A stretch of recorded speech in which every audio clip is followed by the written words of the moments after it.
Fucking hell, I just spent 10 minutes doing a video and the fucking phone shut itself off, so I pressed the wrong bastard button. Alright. 1982 GL1100 Interstate. You know, the Goldwing 1000 went from 75 to 79, and then these came out in very late 79. You could buy one, but effectively 80, 83. Okay, and so, you know, they've got a slightly bigger engine than the 1000cc, although I believe you can swap the engines from one to the other. So it's a slightly bigger engine. It's got different bodywork, different brakes and wheels. But the biggest thing with these was the 1100s was when Honda finally put in their own integrated luggage on it. So if you wanted luggage on a Honda in the good old days, you had to put on like Samsonite or Veta or God, that other one that I can't remember whose name it is. But actually in 1980, I think, or maybe 81, you could buy this with the integrated bags and the integrated trunk and stuff. So that's the huge, and it turned out from a big kind of mile eating machine that the 1000 was, that you'd put a Veta fairing and bags onto, an even better one, because it's all this stuff designed with Honda, and it just looks better, fits better, and is better. Although you probably can't get as much in one of these, in this luggage, as you could the Veta stuff, but that Veta stuff, man, it sure is ugly. Anyway, so you know, what were the big changes from the 1000 to the 1100? Well, obviously it got a few more cc's. I think they bored it out by 4 or 5 millimeters. Big change, you put electronic ignition on this baby. So there's the electronic ignition module there at the back. Bad news is, if it fails, I think the engine has to come out, but I'm not sure. But certainly the back wheel and the arse end has to come out of this. Slightly smaller carburetors. You know, upgraded brakes over the 1000. Although this has got the later two pot brakes. The earlier ones had the single pot brake. This was really nice and clean until I rode it to work the other day, and then it got really dirty because it pissed it down. So what do we got? We got the Comstar wheels, and they use, I think they use tubeless tires. You got 2 pot brakes up front, and the forks just conventional single cartridge forks, or whatever you call them.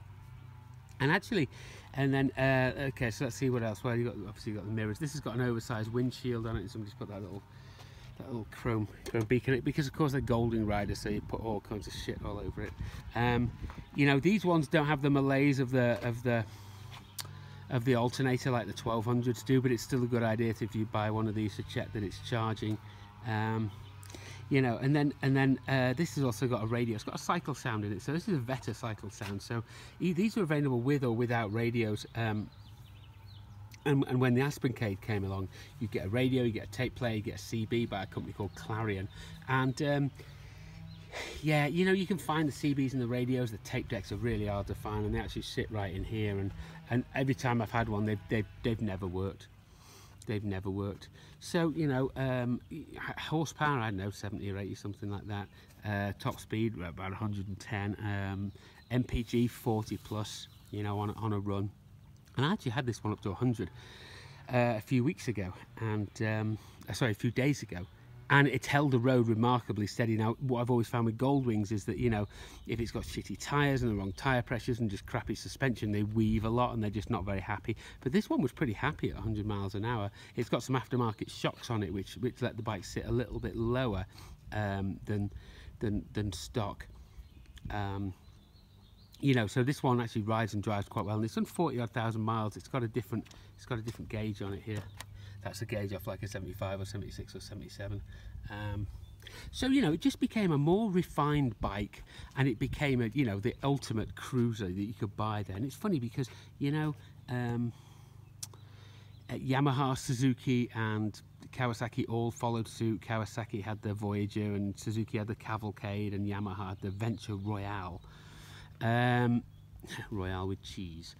But none of them really, you know, for every one of those you see on Craigslist, you see 10 or 15 Goldwings, and I've had a lot of GL1100s, you know, and they've turned the corner. They've become a classic now, and so usually I'd buy something like this, and I paid a few $100 for it, but I'm going to ask for a couple of grand because I got it running, did a few odds and ends, but yeah, they've become a classic because people want a classic tourer.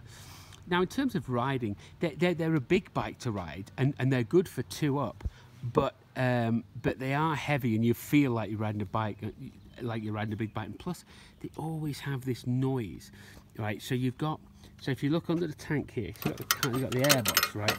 Oh, we've got the toolkit and the manual, which is always nice to get. But you got the airbox right there. Okay, so you got these two trumpets with the air coming in, and what that means is you get the induction. You get the induction noise, right? But also you always get this like transmission noise, like, and it's almost like the noise just stays within this fairing. So they're quite a loud bike to ride. You know, you could probably nullify that with a slightly smaller windshield because it has a huge windshield. But like I said, I rode it in the rain the other day and I didn't get wet. But you know, they've been superseded hugely, and obviously, you know, my own personal favourite is the GL1100, which, you know, just blows this away in every department, except you could make an argument that your pillion would probably be more comfortable in this. Not sure that the rider would. So again, this is an 82 Interstate, and the Aspencade had a lot more stuff on it. Say the Aspencade had two-tone paint, you could get a bigger seat. The 83 Aspencade ended up with digital gauges, say digital gauges and different wheels, and it was all, some of the chassis stuff was more like the 1200, which came out in 84. But you know, and to say these show up quite a lot. There's quite a lot of these on Craigslist, but there's not one as nice as this, and I'm going to put it on a pretty reasonable price. That I'm going to try and sell it whole, because these part out pretty well these days. Especially, you know, I'd ask decent money for a good running engine that I know that runs. So this it's got some aftermarket lights on it. It's obviously got the chrome. It's obviously got the chrome. My neighbour's coming in. It's obviously got the chrome racks there, and the tail lights. It's got some pipe extenders, and then it's got floorboards here, and it's got highway pegs, and it's got a big windshield, and it's got some extra lights, and it's got all kinds of shit really. And this is typical of what people would do. Now, 1100s don't really suffer the same problems as the 1200 with the alternator, but it's still, if you're going to buy one of these, it's still worth checking that it charges. They put these Dunlop Tires on these things. It's funny, these Dunlop Tires, they seem to never wear out. I've never like seen one that's bald. They're always like, you know, they've always got like, you know, a bit of tread in them. And then this has got a nice Michelin on the back. And again, good tire, they'll benefit from good tires. And you know, like I think I can't remember if I said this now, because I've got a very short memory these days. But I had this up to 100, and it held the road quite well. It didn't weave that much. You'll get 40 odd to the gallon out of this on a run. So you know, they're certainly a classic bike. They were certainly a landmark motorcycle. I would have to say that as a tourist, like I said, they've been superseded and they're out of date. But it's got a nice classic look to them. And actually, you know, 10 years ago these were commonplace, and now just nice examples are getting harder to find. And obviously the Cafe Racer Brigade, you know, have got their hands on them as well. You know, and if you want to do that, they make a good naked bike, because I'll tell you what, by the time you pulled off the fairing and the bags and all the ancillary crap that you don't need, and it has a big weight, it's got a big counterbalance weight just down there to counterbalance the back and front, I guess, to show a bit more weight over the front end. But you could probably get 150 pounds off this, and and liberating it like that would make it seem like ride quite a lot faster. I like, this is my favourite colour as well, burgundy. They did like camel turd brown, and they did black, and they did silver. But I have to say the burgundy, I think, is the nicest colour. So this is a rather smart example to say that I'm going to ask a couple of grand for, and it runs really well. So what do you have to do when you're looking at one of these? Well, it's a good idea to check the charging system to make sure that works fine. It shouldn't really be an issue. And they have a rectifier regulator. They don't have all that crappy stuff that they have in the thousands, but they have a rectifier regulator, so it's pretty easy to get to, just under here. So check that it charges. You know, a good GL1000 should start easily. There might be a little bit of smoke, especially out the left cylinders, especially if it's been on its side stand. That's not really anything to worry about, but obviously it needs to go away pretty quick. So I'll just fire this one up. I did just ride it around the corner. The gas on, and just the button.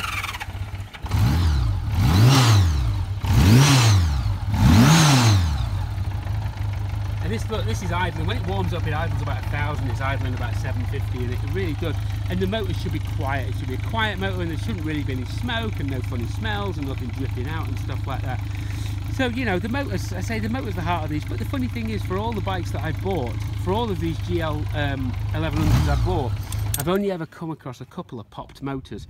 Most of the time they've just been taken apart, left outside, you know, but you never get these kind of like high mileage ones with the motor all used up. And so I like I said, a good running motor I'll ask a few $100 for, especially if I have to ship it, but motors I'm not sure about. I don't ask for a lot of money, but and they don't sell particularly well. So really, you know, just make sure it's straight. Suspensions, or say this has got aftermarket shocks and good forks, but you know that if it will not ride nicely and will not turn nicely if you don't have the suspension. That's the biggest thing you can do from riding it. Seats are expensive as well. Make sure it's got a good seat in it. This has a nice seat actually. It's the OEM seat and it's nice. It's got plenty of life in it. So make sure all the upholstery is good, because that's expensive to replace. OEM bodywork can be, I know, I'm going to say it's hard to find. I mean, it's all on eBay, but you know, it's a mother of own job swapping out the fairing if you have to do anything with the wiring and stuff like that. And don't be scared of mileage on these. 70, 80, 90,000 isn't unheard of. This one's done 40 odd and runs really nice. And I've actually got one that had a one owner bike that's done like 105,000 that run really nice. You know, but and say it's got the floorboards and the highway pegs, but just bear in mind the more stuff on it you put on it, the heavier it gets. You know. But you know, like I said, this was king of the touring in the 80s, and you know, and the 1200 took over that crown in 84 and carried it going, and really, you know, for big touring, you've got to say that the Goldwing is still the bike to have. Someone's put a trailer hitch on this one, so obviously at some point they pulled a trailer. You know, so the trunks get a bit of hammer. This one's got the rubber trim missing, but you can see it's split and broken here. Looks like somebody's, no, maybe they haven't, but they said it's a bit broken in the corner here, in the corners. You know, they just make sure it runs and drives okay, really. You know, it's not hard to find parts for these. There's a zillion of these being parted out on eBay by me as much as anybody else, and things are easy to find. But nice OEM bodywork is getting a bit thin.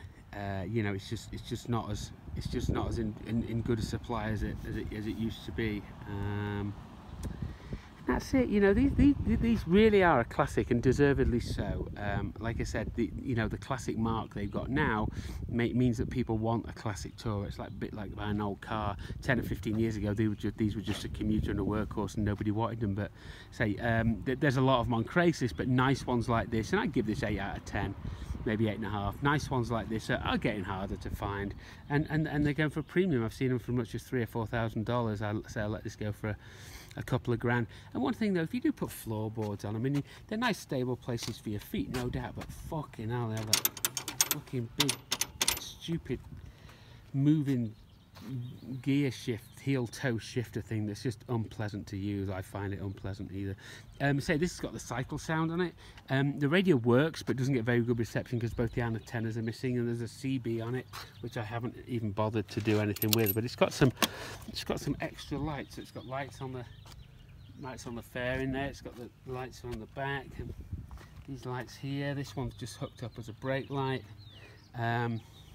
So it's got those extra lights on it. It's got these funny little driving lights at the front, and you have to tap this one to get it to come on, which really do absolutely fuck all. But the guys, you put a headlight cutout switch on it, which is quite nice as well. But obviously, the more lights you put on it, the more strain you're putting on the charging system. You know, and if you've got one of these and you let it sit for a year, expect to have to pull the carbs off and replace the battery, because batteries don't seem to last very long these days, and the carbs get gummed up. But the carbs are so much easier to work on than the GL1000 carbs. These have carbs with conventional screw-in jets, so that they're easy to work, and we can send them off and get them rebuilt, but they don't have all the really fiddly, annoying shit that are on GL1000 carbs. I've never had a good track record of rebuilding GL1000 carbs, and I've never had a problem with these. So you got a mechanical fuel pump down there on the cylinder head, and you got about a six or so gallon tank. So expect to do 200 plus miles on this before it runs out of gas. Like I said, it cruised very nicely on the interstate. Brakes are okay. It's a heavy brake. Back brakes tend to be good. On the 83, they put linked brakes on it, so it's linked one of the front calipers with the back caliper. You know, and a few other mods on the 83. But like I said, you can't go wrong if you want a classic touring bike. Here it is. It's not expensive to run. It's not hard to get parts for, but it can be heavy to ride and shows his age. But again, I think when it, you know, this is 36 years old, so you're looking for that classic look, right, rather than a functional tool. Because if you did want a functional tool, you'd buy a, say, an ST1300 or a V-Strom or a BMW if you want to go to Starbucks a lot. Make sure you got all your bag. I love it when you see the guys in all the climb or climb gear with the saddlebags on and their box and their big BMW, and they're off to Starbucks or Redbox to pick up a DVD or something like that, you know. What else? See, you know, if you want to get one of these to restore or to, you know, need some work, gas tanks are very often rusty, and if you cream the inside of the gas tank, you'll block up the mesh filter, so you need to bang it out with a screwdriver, or get good gas tanks on eBay, 60-70 bucks. They have timing belts on the front. These ones just been replaced, I'm told, by the local Honda dealer. I'm going to check, but you know, I've never seen issues with timing belts really. But it's probably not difficult to change. Oil changes are really easy because the filters at the front. The filters at the front there, just behind the front wheel, the bottom of the radiator, and the sump plug's right next to it, so you can change the oil in like half an hour. I think they come standard with crash bars, which is always good in case they go down, because you can get caught out of these because they can be quite heavy. Mirrors get a bit floppy, so the mirrors are floppy on these. So, you know, but aftermarket mirrors are available. Aftermarket mirrors are available for them, as are like fork braces, and you know, and there's still quite a lot of chrome things you can get new and used. So, you know, it's certainly a great bike, but a dated bike, if that kind of makes sense. You know, so like I said, I'm going to flip this. I'll never keep one of these. I kind of did fancy having one again to ride around on for at some point, but then the moment passed, and I didn't bother. What else can I tell you about Goldwings? Well, lots really. Like I say, I've had about 125, 130 Goldwings of the 1000s, 1100s, 1200s, and one 1800. Personally, I don't like the bars. I do not like the bars. They kind of tuck back. It feels like you're kind of pushing a lawnmower rather than riding a motorcycle. But again, that can always be changed. And there's nothing really to look out for other than the fact that you make sure it rides straight. You know, it's not. But it's not going to, you know, one of these, you'll get a lot of mileage out of these. They're not going to be a huge money pit, really. Actually, there's one thing, there's a lot of homemade lights or homemade wiring for the lights on this. It's not been done particularly tidily. It's okay. The guys always also put like a manual, I can put the indicators on, the turn signals, and they just about flash, right? They kind of, no, they're not flashing. But then when I'll turn it off. But then when he's put another two-way switch in there, so you can lean forward, and I don't understand why I did that, because the problem is the flasher unit that's under there, but he obviously never worked that out. And like I said, you know, your wife will have somewhere to put a fat ass, because the seat's pretty good, and you can get king and queen seats for them. But again, seats are expensive, a couple $100 for a new seat or a really good used seat. But everything else, like I say, easy to get, easy to find. So, you know, I'm going to put this on Craigslist right now, and I'll post this video after I've sold it. But, you know, like I said, a classic bike, yes. A game-changing bike, absolutely. A good bike, kind of, but shows its age. Is that you know? And, you know, heavy on consumables, not really. Easy to maintain, pretty much, yeah. So I say, if you are gonna store this, you know, put the battery on a tender and run the carbs till they dry out. Maybe even undo the bowls and drain them. You know, but it's easy to get to the plugs, and it's easy, and not a lot of things go wrong. We'll say the ignition module at the back, if that does, that can be a pain in the arse. But again, parts easy to find. Honda must have made so much fucking money on these things, because like literally they sold millions. I've probably had 60 or 70 1100. It's probably the Goldwing I've had the most of. And like I said, any one time there's probably 10 or 12 of them on Craigslist. And this afternoon there will be 13, and this will be the nicest. So anyway, I hope you enjoyed that. All right. Oh shit. Something just happened. I think the video might have stopped. Clear that. What the fuck? No, it's still going. Bloody iPhones. You know what? We have shit fucking phone reception in here. Loveland, Colorado. AT&T, man, fucking sucks. They sell you a phone for like $600 and then however much a month, and you know what? It doesn't fucking work very well in the house. And in fact, it doesn't even work very well at the AT&T store. So anyway, if you come to Loveland and you got an AT&T phone, sorry. All right, see ya.